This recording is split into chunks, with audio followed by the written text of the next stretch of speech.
દ્રશ્યમાન થતા આ જગતમાં 10,000 કરોડથી પણ વધારે આકાશગંગાઓ છે અને પ્રત્યેક નાની આકાશગંગામાં અંદાજે 1 કરોડ તારા આવેલા છે. આનાથી આગળ પ્રત્યેક મોટી આકાશગંગા 1 ટ્રિલિયન કરતાં વધારે આકાશગંગાઓ ધરાવે છે. આ તારાઓમાંથી ઘણાને ગ્રહો છે અને એ ગ્રહોમાંથી ઘણાને પોતાના ઉપગ્રહો છે.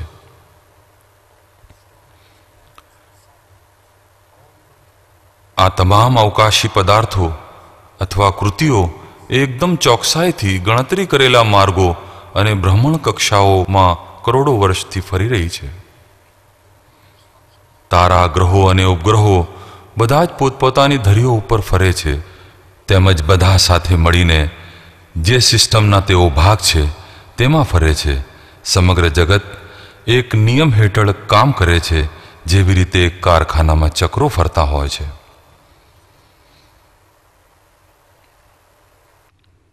પોતપોતાની ભ્રમણ કક્ષાઓમાં ફરતી આ અવકાશી હસ્તીઓની ગતિ અત્યંત ચોકસાઈ ઉપર આધારિત છે. એમના નક્કી માર્ગથી સહેજ પણ વિચલિત થાય તો તેના ઉગ્ર પરિણામો આવી શકે છે કે જે સમગ્ર સિસ્ટમનો અંત આણી દે.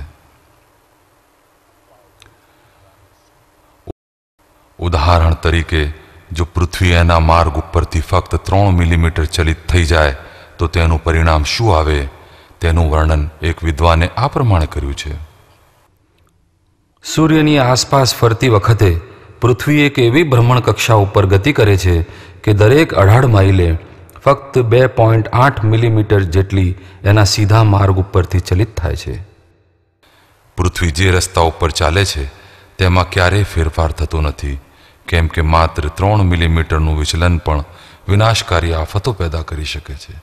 જો આ વિચલન 2.8 મિલીમીટર ને બદલે 2.5 મિલીમીટર હોય તો ભ્રમણ કક્ષા બહુ મોટી બની જાય અને આપણે બધા ઠરી મરીએ. જો આ વિચલન 3.1 મિલીમીટર જેટલું હોય તો આપણે શેકાઈને બળી મરીએ. બિલિયમ વી technique science and technology journal, જુલાઈ 1983.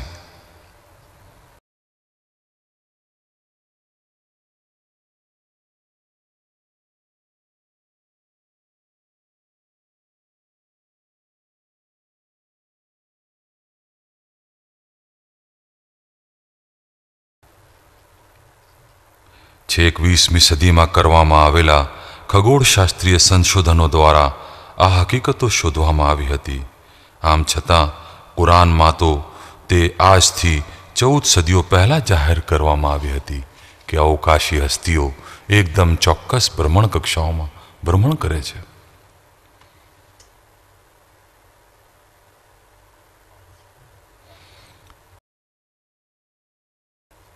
કુરાનની એક આયતમાં કહેવામાં આવ્યું છે કે ડોલતી ભ્રમણ કક્ષાઓ ધરાવતા આકાશના સોગંદ.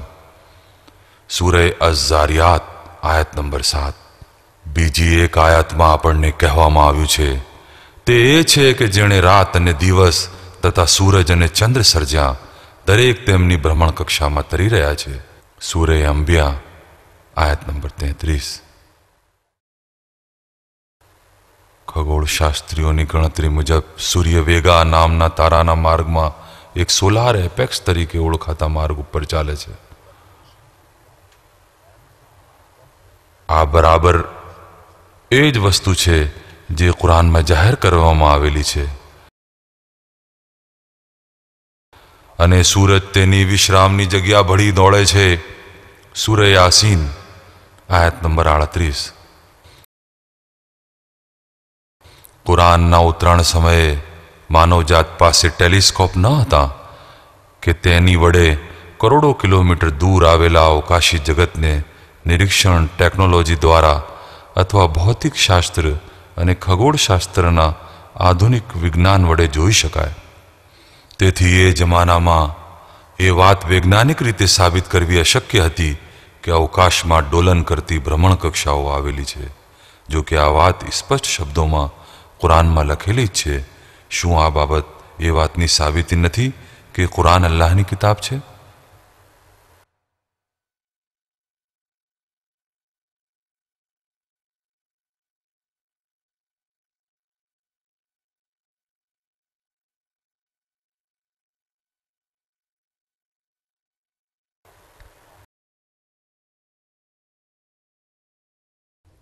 આકાશ જે પાછું વાળે છે. હું સોગંદ ખાઉં છું આકાશના જે પાછું વાળે છે. सूरह तारीख आयत नंबर 11.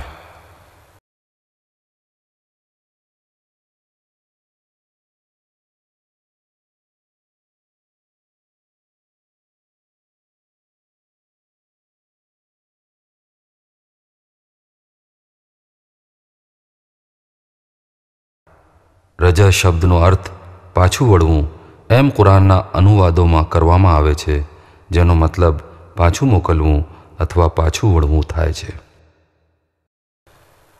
આ વસ્તુ એક મહત્વની વૈજ્ઞાનિક હકીકત તરફ ઇશારો કરે છે. પૃથ્વીની આસપાસનું વાતાવરણ અનેક પળો ધરાવે છે. દરેક પળ પૃથ્વી ઉપરના જીવનના ફાયદા માટે મહત્વનો ઉદ્દેશ્ય ધરાવે છે. એમનું કામ પદાર્થો અથવા કિરણો કે જે તેમની સામે આવે છે તેમને અવકાશમાં અથવા પૃથ્વી ઉપર પાછા મોકલવાનું છે. દાખલા તરીકે ટ્રોપોસ્ફિયર પૃથ્વીથી 13 થી 15 કિલોમીટર ઊંચાઈએ આવેલું છે, જે પાણીની દરારને પૃથ્વીની સપાટીથી ઉપર જવાને લાયક બનાવે છે, જેથી ત્યાં જઈને ઘનતા પકડે અને વરસાદ તરીકે પાછું વાળે છે. સ્ટ્રેટોસ્ફિયરના પડનો નીચલો ભાગ ઓઝોન પડ છે, જે ધરતીની સપાટીથી 25 કિલોમીટરની ઊંચાઈએ આવેલું છે અને અવકાશમાંથી આવતા અલ્ટ્રાવાયોલેટ કિરણ અને નુકસાનજનક કિરણોત્સર્ગ અવકાશમાં પરાવર્તિત કરે છે. ભૂમિ ઉપરથી પ્રસારિત કરવામાં આવતા રેડિયોના મોજાને એક નિષ્ક્રિય માહિતી ઉપગ્રહની જેમ આયનોસ્ફિયર વિશ્વના વિવિધ ભાગોમાં નીચે પરત મોકલે છે. આમ એ વાયરલેસ સંદેશા વ્યવહાર રેડિયો અને ટેલિવિઝનના પ્રસારણને દૂર દૂર સુધી મોકલવાને શક્ય બનાવે છે. સૂર્ય અને બીજા તારાઓ દ્વારા છોડવામાં આવતા હાનિકારક રેડિયો એક્ટિવ પાર્ટિકલ્સને તેઓ ધરતી ઉપર પહોંચે તે પહેલાં મેગ્નેટોસ્ફિયર પળ પાછા વાળીને અવકાશમાં મોકલી આપે છે. એ હકીકત છે કે વાતાવરણના આ પળોના ગુણધર્મોની વાત નજીકના ભૂતકાળમાં જ જાહેર થઈ છે, પણ સદીઓ પહેલાં કુરાનમાં એની જાહેરાત કરી દેવામાં આવી હતી. આમ ફરીથી પુરવાર થાય છે કે કુરાન અલ્લાહની કિતાબ છે. વાદળોનું વજન.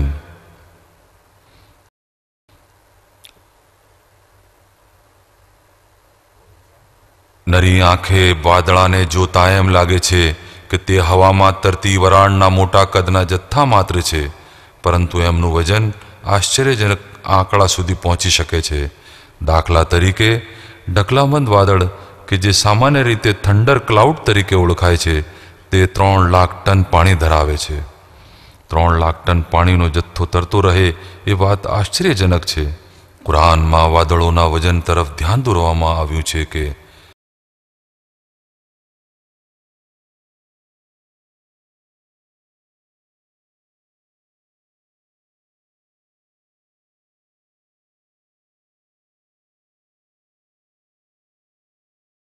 એ તે જ છે જે તેની કૃપાની આગોતરી ખબર આપતા પવનો મોકલાવે છે. તેથી જ્યારે તેમણે ભારે વાદળોને ઉપાડેલા હોય છે, ત્યારે અમે તેમને એક મૃત ભૂમિ તરફ મોકલીએ છીએ અને તેની ઉપર પાણી ઉતારીએ છીએ, જેની મારફતે અમે તમામ પ્રકારના ફળોને બહાર કાઢી લાવીએ છીએ. સૂરહ આરાફ આયત નંબર 57. જે સમયે કુરાન ઉતર્યું હતું ત્યારે વાદળોના વજન વિશે કોઈની પાસે જાણકારી હોય તે બિલકુલ અશક્ય હતું. કુરાનમાં આપવામાં આવેલી આ માહિતી કે જે તાજેતરમાં જ જાહેર થઈ છે, તે કુરાન અલ્લાહની કિતાબ છે, તેનો આ એક અન્ય સદ્ધર પુરાવો છે.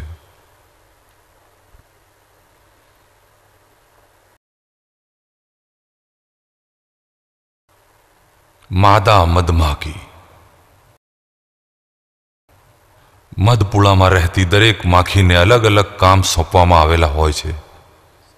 એમાંથી માત્ર નર મધમાખી જ બાકાત હોય છે.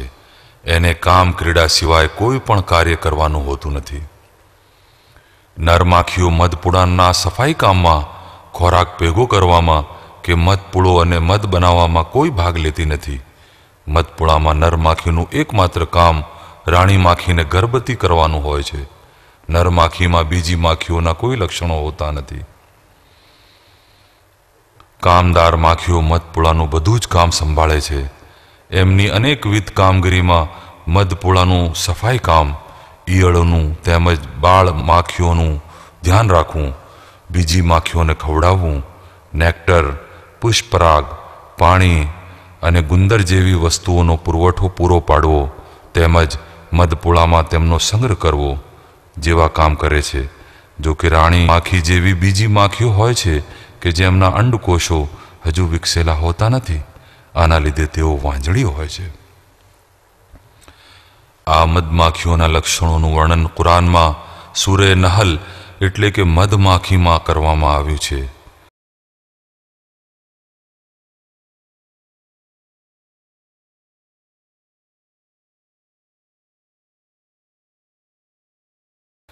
તમારા રબે મધમાખીઓને સંકેત આપ્યો, પર્વતોમાં રહેઠાણો બનાવો અને ઝાડોમાં અને મનુષ્યએ ઊભી કરેલી ઇમારતોમાં પણ. પછી દરેક જાતના ફળમાંથી ખાઓ અને તમારા રબના એ રસ્તાઓ ઉપર પ્રવાસ કરો જેની ઉપર ચાલવાનું તમારા માટે સહેલું બનાવી દેવામાં આવ્યું છે. એમની અંદરથી વિવિધ રંગનું પીણું આવે છે કે જેમાં લોકો માટે ઈલાજ છે. ખરેખર આ એ લોકો માટે નિશાની છે જેઓ પ્રતિભાવ આપે છે. સૂરે નહલ આયત નંબર 68 અને 69.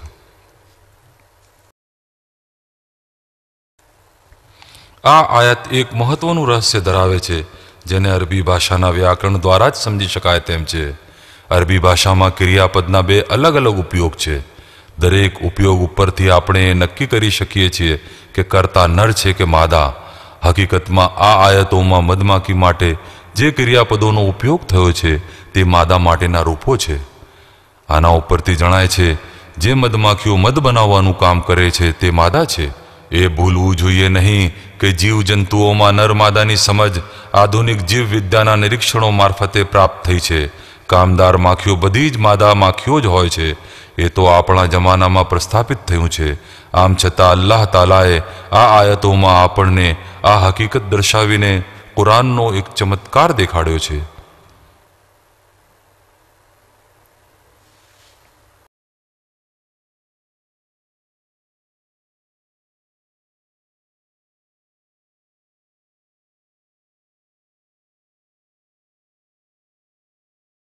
સમયની સાપેક્ષતા એટલે કે રિલેટિવિટી.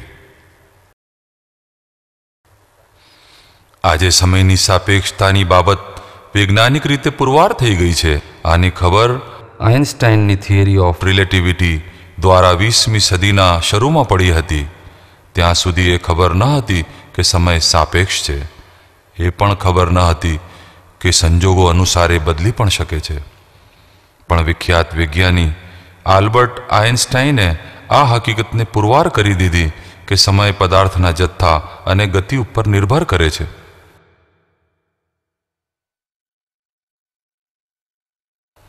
જો કે આઇન્સ્ટાઈન કરતાં પણ 1300 વર્ષ અગાઉ કુરાનમાં આ હકીકતનો સમાવેશ થઈ ગયો હતો કે સમય સાપેક્ષ છે.